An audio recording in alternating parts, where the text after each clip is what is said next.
Happy New Year, bro. Happy New Year. Are you since we last saw each other on Christmas? see each other for New Year's? No, it's on Christmas. So I know you're under weather again. What happened this time? Oh, no injuries. I just had a sinus and then stomach infection, like 24-hour flu kind of situation. I had the whole sinus pressure followed by migraines, followed by nausea.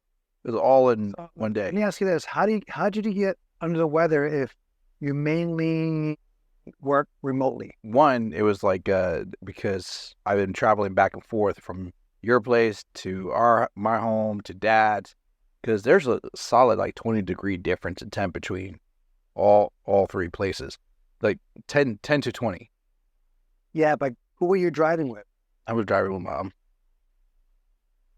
because she doesn't like it to be cold. She likes it to be warm, but like dad's house is around 70 degrees. Outside it was like 40, 50 degrees. 70 degrees. Dad's house? No, it's more like 50 degrees.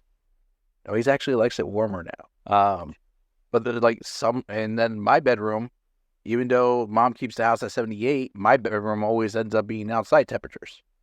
So it gets really I cold. was like, but anyway, now it's a new year, same us, but new format. I wanted to go back to, or not necessarily back to, but what we initially started this podcast on is to look at movies or shows that we grew up on. True. A lot of them you weren't born yet, or you were born on the same year. Case in point, Beverly Hills Cop. Was it 84? It came out in 1984, right? It followed out two sequels and coming out now, Beverly Hills Cop, Axel Foley. Oh, Netflix, right? F. Why things will be national and then come on to Netflix. I don't know. I have not seen the previews. Granted, I'm not truly excited for this one because of what we got from Coming to America, the sequel that came on Amazon Prime. Mm-hmm. And actually, Beverly Hills Cop 2 and 3, not as good. Well, maybe 2 is good, but 3 is not good. 1 is still the GOAT of the movies franchise, in my belief. We saw it recently again, which is currently playing on Netflix. At this time. Yeah, on Rotten Tomatoes, by the critics, is 83%, and as with the audience, 82%. Does it hold up? Let's find out. Welcome back to Tales of Two Bros. My name is Angel, I'm Adan. where we give you a review at least once a week. Spoiler alert, I think you never saw it before, right? It's just like with Die Hard. I've seen aspects of it like at any time, and I remember it as a kid, like every time it was on, it was already playing. And like when you're scrolling through the channels, and I would just catch bits and pieces. I never sat from beginning to end. So since I watched Die Hard, I was like, and this was at your house, I started watching it. Right, yeah, I know, yeah. And I was like, oh, since I watched Die Hard, let me watch Beverly Hills Cop since it's here. And I told you, you're like, you're watching it with Halpy? And I was like, I didn't know that was a thing. Well, I was planning to watch it, and it was one of the movies I wanted to do to start the new year with, in the sense of movies we grew up on, or in shows too, right? Yeah, it just coincidentally was that. Right. And before we go into it, it's directed by Martin Brest, Breast? Brest. Oh, okay. So I'm not wrong. Written by Daniel Petrier. Here I go again with messing up the names. Daniel Petrier Jr. and Danilo Bach. Starring Eddie Murphy, Judge Reinhold, John Ashton, Lisa L. Becker, Ronnie Cox. You know him from RoboCop. Oh, yes. Lieutenant Steven Burkoff, who was the Russian. He's the Russian in Rambo First Blood 2. James Russo, who's such a great actor. Jonathan Banks, he's from Better Call Saul and Breaking Bad. Correct me if I'm wrong. In the 80s or early 90s, he was your go-to bad guy a lot of times. Like, Yeah. you see him. Yes, Bronson Pinchot. He was in, not Bosom Buddies, Perfect Strangers. Oh, yes. I do remember that show. Balky, yes. Paul Reiser as Jeffrey. Michael Champion. He was like one of the goons, and he was in Total Recall and History in the World Part 1. Oh, yeah. Those are the main guys. But anyway, seeing it again, it brought me back to memory lane for me, because I remember when I first saw it, I was on a date. You went to the theaters? And I went to the theaters. Okay. Yeah, you were like in the crib still. You were just born. Yeah. But watching it back, I know some things like it to me in a way it holds up, but then again it doesn't. And with this, like back in the 80s, 90s, like the soundtrack was very popular, and this is one of the great soundtracks that we had. A lot of great songs, but I felt that like a lot of the music was misplaced. I can see that. Like in the credits, they're playing "The Heat Is On" by Glenn Frey, and it felt more appropriate if when his first the truck chase, when he's being in the truck, when we first meet him, Yeah. and they're trying to pull away, and when the heat, the cops is chasing them, because that's another name for cops is besides pigs is or 50 is the heat. Yeah. Well, they even had a movie called The Heat. It deals with cops and criminals. Right, but Different context. yeah. So that's what I'm saying. But that's what I felt, and it felt so loud. Like the music was so freaking loud that it takes you out. That was also the case back then too, because like remember, like they didn't have the leveling of TVs. I remember like on the tube TV, you change the channel, a commercial come in, and one volume's there, then the volume just totally spikes. Right, but I'm watching on Netflix. You think they'll level out, right? I just think it's just how it was in the movies back then. True, true. Yeah, there's a lot of movies like that where like this either the soundtrack moved the movie or promoted the movie, or the movie promoted the song. Mm-hmm. Because again, you have like Glenn Frey, the Pointer Sisters, Patti LaBelle. You have the theme song, Axel Foley or Axel F. Yeah. That theme is iconic. Yep. Since you just saw it, do you have a favorite moment? The funny thing is, like, action-wise, not so much. Is his interaction with other characters. You gotta love the dynamic between him and the two detectives. I like the moment where he's lying in favor for them, and was it the lieutenant goes, "Is that true, Sergeant? Or is that true, Taggart?" And Taggart tells the truth. He goes, "You don't realize it. That lie was working. I was lying for you." And he just, and you see everybody's faces. That and the first time he buys some food and he stuffed the tailpipe with the bananas.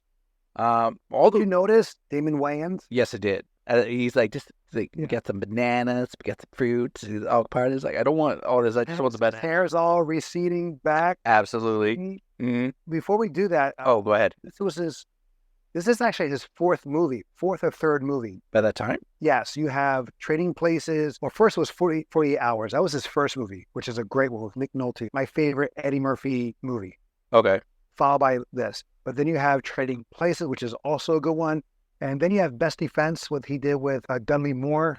Not so good. But then he came back strong with 1984, with Beverly Hills Cop. And do you know that this was originally for Sylvester Stallone?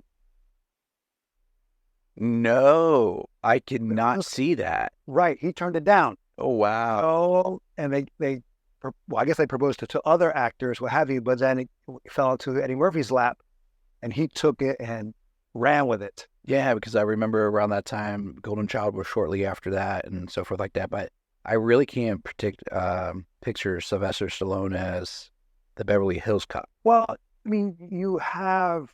I imagine the script had to have been adjusted. Of course. Yeah, of course it had to be adjusted. And then you have like the improvisational chops from Eddie, making things that fit him. Like he's making fun of not the lieutenant, but the chief, while he's like, yes, while the lieutenant's being his ass chewed out, he's making fun of him and other things too. And I feel like the interaction between him and Serge was improv as also. It felt natural. Felt natural, but I also felt uncomfortable because he's like, I don't know how to react to this guy's voice and act. You mean like it didn't age well? No, just like he's playing foreign, but not foreign. But no, he is. But we're talking about like how Eddie Murphy is taking. Here's a guy. He's like he feels like he's being hit on, and small conversation that he's going to have with this guy who's having a small conversation about the art pieces and stuff like that. And then talking about that guy is the associate with the hairy chest opened up. That was funny. And he's messing up Eddie Murphy's name. Yes, as I say, it's Axel. It's F. I'm in. Holy. Oh, what about you? Two. Okay. It's the one with he gets reunited with his friend. Oh, Jenny Summers, Lisa. No. Oh, Patrick? No. Oh, Oh no, the guy. Oh, Mikey. Yeah, Excuse me. he When was so young then too. I remember him. they're acting, their back and forth felt very natural. Yeah, it's true. And I always love the part where they're at the bar after they're shooting some pool. They're at the bar, and Mikey goes, "Do you remember that time when we sold the car?" Mm-hmm. And the thing is, like, you can't really hear them talking that much. Like, to really know what they're saying, you gotta get the subtitles on. But that interaction is like, it was like only they know. It's like an inside joke. Mm-hmm. Now with the subtitles, you know what's going on, but it's just like they're best of friends. They, thick and thin, like just certain things. This is how friends are. Like when you say certain things, like the memory will just flood right back in, and you'll start laughing, what have you. Yeah. And that, so that to me was always loved that moment. It just felt very real, very genuine. And the other one was at the strip club. Yo, that was a good moment. Yes. Well, the reason why is because Axel notices the suspects coming in. Mm-hmm. Even though he's telling the detectives like what's going to happen, what's about to go down, he's still dancing. Like he's out breaking character. He's not going to show them that the suspects that they're aware, like not to stare at them, not to watch. Mm-hmm. He's just still moving and still like he's part of the crowd. It doesn't look off to the suspects who's about to rob him. Just that moment, and where the two detectives, well, one's serious and one's still distracted and like, what's going on? I'm not sure what's happening. Mm-hmm. That led up to him being Uncle Phil, his character he played. Yes. Yeah, was it Uncle Phil? No, His wait. father, right? Was his father from Delirious? Oh, like He called him Phil. He was calling the guy. Yeah, Phil. yeah. Like he played, it's the same character he had him on that, like his Delirious concert. Yeah. He's all drunk. For those listening, watching, let us know because I'm getting confused on which character he was playing in Delirious. But anyway, that whole scene when the guy, is trying to get him away and for he can do the robbery and all that stuff. It was to me, it was just a great moment. Now, this movie still holds up, but it is so dated in a sense of style. Like I know people today, especially kids, they'll probably be so lost in the sense of the hairstyle, the lack of cell phones, the lack of social media, pay phones, all that stuff. Mm-hmm. They did reference his outfits because they had the leather outfits. Well, whose outfits? Eddie Murphy. He dressed up in like That's not reference to him. That's reference to Michael Jackson, Thriller. Oh, Michael Jackson. Okay. No, but he did dress up like that. Oh, it was after. For Delirious, yes. Yeah, okay. All right. He wore a red leather suit, but those two guys you see walking, that's a modification of the Michael Jackson Thriller outfit. And then you see earlier in the credits, there's guys in Detroit walking around with leather. So I'm not sure, like, when he's laughing at that, watching it here again, I'm not sure if he's laughing because he sees two guys dressed ridiculously as Michael Jackson. Mm-hmm. It's referenced that he's laughing because no matter where you are, people will still dress similar.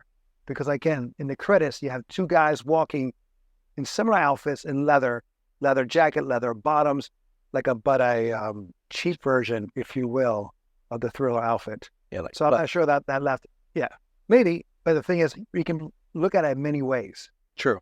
Oh, the stunt work, the faux pas. The thrown through the glass window? Well, that was done very well in the sense like you can't really tell it's him or not him, but you know it's not him. I could tell his hair. The hair was different. Of course, his hair was, yeah. But I don't remember which movie we reviewed where we made this reference of Beverly Hills Cop when he goes to the club. And, and the guy comes up to him and they start to grab out. He says, "Hey man, get off me!" And they grab each other. And Eddie's character Axel tosses the guy over the buffet table, and it's clear that it's not him. The guy actually looks like Richard Pryor. Yeah. And it's definitely not Richard Pryor, but it looks like him. And we have that in several scenes where it's definitely not the guy. Like it's not the Russian who falls down the stairs after he gets shot. Like the opening action scene where they have the stuntman hanging onto the truck. I thought that was actually really done well. Because like the stuntman, like he gets flailed around pretty hard. But also there's some scenes where it's Eddie and he falls on top of a box, his face. Yeah. Cuts right as he's about to fall onto it. But yeah, when you have the back view of the stunt person, depending on the haircut, it's kind of hard to make Mhm. sure or know who's who. And it looked like it was just him holding the chains without any wire work. Yeah, that's what it So looked like. If that was the case, that's insane. his hand grip and biceps were on fire that day. Granted, it was like his third, fourth film, Eddie Murphy, that is. Yeah. But this is how I like him. Like now he overacts now, which I find is so ungenuine. True. Where like when he was first starting out, he's learning the craft, but he's making things that's more relatable to him. I feel like the stereotypes of his acting over the years is what he overdoes.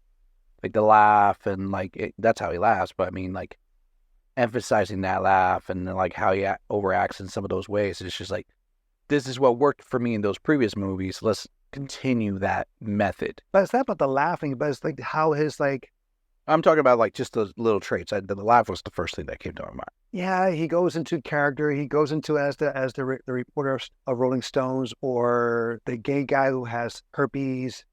He breaks into different characters, but Yeah, as Axel, you know this guy. He's focused on finding out who killed his best friend. true. You see that difference when it's time to be serious. Is time to be serious. Oh, another great moment that I liked when he and Taggart first meet off and they're like in face to face and Taggart hits him, Yeah, knocks him down. He's on the chair and then you see it cuts to the office with Taggart being yelled at. And then it cuts to Axel and he's leaning forward with his hand clenched, ready to throw like if he had to. That makes the character more believable. true. The subtle nuances. Plus, it didn't hurt that he had good feedback. I think a lot of that moment, those actors were giving him good material to work with. They had good chemistry. Oh, they had great chemistry. Oh, Absolutely. great chemistry. No doubt. Him and Judge Reinhold, which was like Judge Reinhold, we know him from Fast Time at Richmond High and other films. But like with Reinhold, it felt like he was a rookie cop. He was supposed to be, but executed beautifully. I think was it Beverly Hills Cop 2 or 3 that his character was more like Rambo. He starts going more into that role of like, I got the heavy material machine gun at one point, I think, and like yeah, I think that's 3. I feel like that was 3. No, it was a great character arc for him. And I'm sorry, I'm not sorry, but Jenny, wow, that girl was smoking, even with that haircut. With the haircut, like that was a good-looking woman right there. Who can freaking act? She was a great actress. No, she was a good actress in it, and that was one of the things that, like, thinking back to it now, not every female character needed to be the romantic interest, and she wasn't that. She was like a really good friend, and like all 3 of them were like best of friends. They grew up together. They may have had like a romantic, we don't know. They didn't really allude to that too much, but they did flirt around and and joke around a lot. I don't think it was flirting. I think it was just more they were just Banter, comfortable with each other. Yeah, it's banter. They're comfortable with each other and the best of friends. But did it dawn onto you that there's 3 other black guys? It's him, his chief, and the other LA detective who sounded white. And Damon Wayans. Oh yeah, and Damon Wayans. Excuse me. Sorry about that. Oh, the bellboy, the one that brought out the food to the car. Do you recognize him? No. He's Daniel's son's friend in the original Karate Kid. Remember when Daniel kicks the door? Yeah. Face and knocks him down? Mm-hmm. That's the kid. That was the guy. Wow. Okay. Is there any faux pas for you? And this is gonna sound funny. It reminded me of Demolition Man in the sense that like he went from was it Detroit, right? And then he went to California, and it's like Demolition Man started out in like a really grungy area, and then he gets transported to a really clean, nice area, and like he was like an alien there almost. Well, that's a lot of things. A stranger in a strange land. Exactly. That premise. Looking back at it and knowing that this was before Demolition Man, but that it was the same kind of vibe in that context, because even like how they interacted, he's like, other cops don't snitch on other cops. This is the way he'll do it. And it's like, over here we do everything by the book. Everything's clean. He's definitely a fish out of water. I see what you're saying. Yeah. That's not really a faux pas. It's just something that caught my attention, and it was a interesting feeling to it. I did find it weird that like at the end where everybody's just looking at the monitors and and they're sneaking in and no one's doing anything until the boss is like, why don't you go shoot them or do something? And they're like, oh, okay. Right. And it says like they see it and they just let them happen instead of like Doing their job. your head. Yeah. Well, yeah. Instead of like meeting the threat up front, they wait to the threat gets like onto the doorstep and pretty much knock. Yes. I also find it funny that I don't know why, but I guess how like the security system where the lights are is just perfectly like set. Oh, if I don't know why, but it reminded me like the old Batman show. Hell, they Adam West. Yeah, where they have the security system and it's perfectly set like how I guess the house landscape is like if someone breaks in, it's just right there. I mean, that's a hell of a security system, just not good security guards. I just thought about it now, like if they were to do this movie now, like not sequel, but the original, that whole throwing them out the window part and him being arrested would have actually gone differently because they would have been more, because they were saying, oh, you got arrested because everybody said that that you were starting in trouble. And like he's a reputable member of the community and yada, yada, yada. That is a full pile for me, that window throwing. Why would they throw him out the window? Why would they throw him out the window? Yeah, they made no sense. For one, the door's right there. Absolutely. They totally skipped the door. And they throw him out, and guess what? They don't stay there as like a human shield where you can come back right in. Yes. They throw him out. Technically, they were carrying him out feet first, weren't they? Yeah. And he got thrown out head first. No, sideways. Sideways? Oh, yeah, that's true. But still, sideways. It always bothered me. I'm like, why did they throw him out the window? Even his character was like, why the window? But yeah, I mean, they're right next to the door. But again, like after they throw him, all they do is like they look and they just walk right back in. I was like, but wait a minute. And the cops are right there. The thing is, like, he could have just walked right back in. Absolutely. And no cuts. That's true. No cuts. He puts his hand on the glass to get up. This is this is several years before the Rodney King thing. They would have beaten him up, the cops that is. And they I don't know. Well, I'm just saying, like, if that movie was done now, that scene would have been played out different. Oh, of course. Well, of course. You have the phones out. Also, the thing is, the window would have broken. He would have hit the glass and then boom. You would have to throw him pretty hard to get through the tempered glass. Right. Exactly. Because if he got hit, he would have hit the glass, bounce off, and land straight down. Remember the time when I told you a story about it when I hit my head in the mall? I was there. But you were like 4 years old. And I remember you hitting it and it bouncing back and hitting you back. I hit it so hard because I saw toys. I was like, that was good old KB toy stores. Yes, in the mall. And I saw these figures I wanted to get. I was like, oh, wow. The glass was so clean. And I walked right towards it. Yeah. I didn't hit the glass. And there was like 2 smudge marks. Florida, because we're looking for a home at the time. But yeah, it's true. So, yes. And then the next day we go back there and the marks are still there because they didn't freaking wipe down. And then I first say, ow, but then I turn, right? And I'm thinking the mom and dad's there and is this couple. And I look up, they're like this. And then I turn again, even more, and as you, mom and dad laughing hysterically. Well, mom's like this. Yeah. Dad is cracking up. I don't know what you're doing. You're probably laughing your ass off. Dad and I were both cracking up. Absolutely dishes. Yeah, when toys were toys are still part of my life, but back then it was like, oh, I want to get that figure. It was like those Marvel figures that are like posable, like the stiff posable ones that they're like 12 inches long. Oh, the old Toy Biz, like 12. Yes. The 11, 12-inch figures, yeah. Yeah, those are big ones. Now I'm like trying. But now that I think about it, I was not a big fan about the villain, the main boss, Victor. Yeah. He looks creepy enough to be a villain, but for whatever reason, he just didn't give me the vibe of like being that imposing a boss. He just shows up and he'll question her and then be out.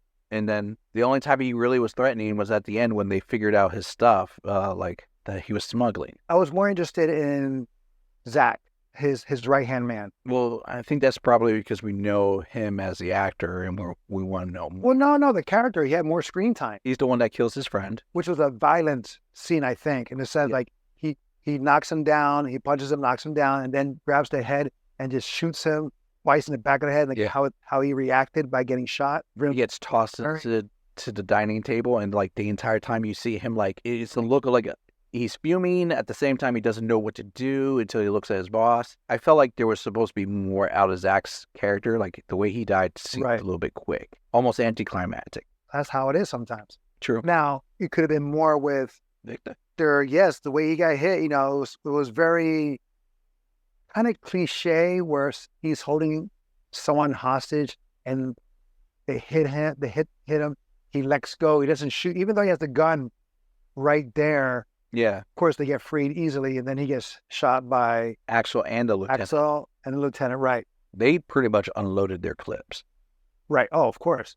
But it just seemed a little anticlimactic there, too. But again, sometimes that's how it is. And it's very similar to 48 Hours because Eddie Murphy's character is held hostage. He's held behind at gunpoint by the guy. And Nick Nolte just comes up, shoots him. Oh, yeah, you're right. So it's like kind of like how simple it is to take someone out. Yeah, that's in that position, which is actually very hard because that person has a human shield. True. And then like just because you hit that person doesn't mean they can't still shoot you. Right. They usually have their finger on the trigger. Especially when the girl hits him in the gut. Yeah, your body flinches. But still, you have the gun right there. You will think you will squeeze. Yeah, right there. That's what I'm saying. Oh, and another thing that bothered me was it ties into Die Hard, holding the gun. Oh, the way they did it. Yeah, instead of like here, gun ready to go off, ready to shoot at the. I feel like that's the 80s pose though, like where like they have the upright. Oh, yeah, you got to show the audience. You got to perform it. Let them know. Right, but nowadays that they're here now, if they're not really finding someone, they have a point down, but still it's like a second to point. When you're here, you gotta takes time to go there and aim and fire. Now, also before we end this review, that Bruce Lee is a big influence to Eddie Murphy. And when in the warehouse, Judge Reinhold's character comes out and saves him, Billy. You see that Eddie hits these two guys, or actually one guy. He goes, hits, pulls back, hits again. I think he does it twice to two guys. Like he goes, pat, pat, and that's very Bruce Lee. Gotcha. He admits it a lot of times, and especially in Beverly Hills Cop and trading places, but 48 Hours, when he's looking for someone, he pulls in his inner Bruce Lee, he said. I can see that. Like he tries to get that seriousness, the look. Well, you see it when he goes up the steps while he's at the mansion at the end. Mm-hmm. He goes up the steps, he crouches down, and he just looks side to side, looks behind him real quick to see who's there. So, Rotten Tomatoes, 83 by the critics, 82% by the audience. Where do you rate this? I'm going to go 85 around that. Yeah, I'll make it 85 too. It's worth the watch. I say so. Yes. It's worth the own. Does it age well? No. I'll be honest with that. It is still good. It is still worth the watch. It's still worth the time. And the characters are all great. His chief in Detroit, Paul Reiser, even though he has a small role. Excellent. Bronson Pinchot as Serge. Yes. Every character here is done well. It's not like there's any bad performance. I mean, especially also with Mikey in the kitchen. He's talking. He's still eating. I don't know. I just love their chemistry. I just love the guys acting where he's eating. He's sucking his teeth like he would as you're eating something, depending what it is, and still delivering, still selling the lines and selling the scene, which is just find it captivating in that sense. And it would have been very interesting how Sylvester Stallone would have done this and how the approach of the character would have been, because it would have not been the same. That was a different time for Sylvester too. So yeah, it would have been a wholly different film. There's a movie I want to do a review of Sylvester Stallone. It's called Nighthawks with Billy D. Williams and Rutger Hauer and Lindsay Wagner. I never saw Nighthawk. We got to watch that. Oh, I thought for a second before you mentioned Nighthawk, I thought you were going to mention Cobra. I just know it's like the one that didn't he write, produce, and film that one or something like that? Or yeah, but it's like more on the cheesiness. Yeah, it's entertaining, but it's not one of the best works. Nighthawks, Holy cow. I'm down. We got to find where it's at, but I'm down. Yeah, that's a really good. I can't remember who directs it, but man, that's a really good movie, and it shows like the acting chops, and it's a great thriller. And then we'll put down the list. All right, guys, that is our throwback review of Beverly Hills Cop. Have you seen it? What was your favorite moment? Let us know in the comments below. And as always, if you have a movie or show you'd like us to review, also let us know in the comments below. Until next time, we'll be the next time. I'm Angel. I'm Adan. Love you, bro. Love you too.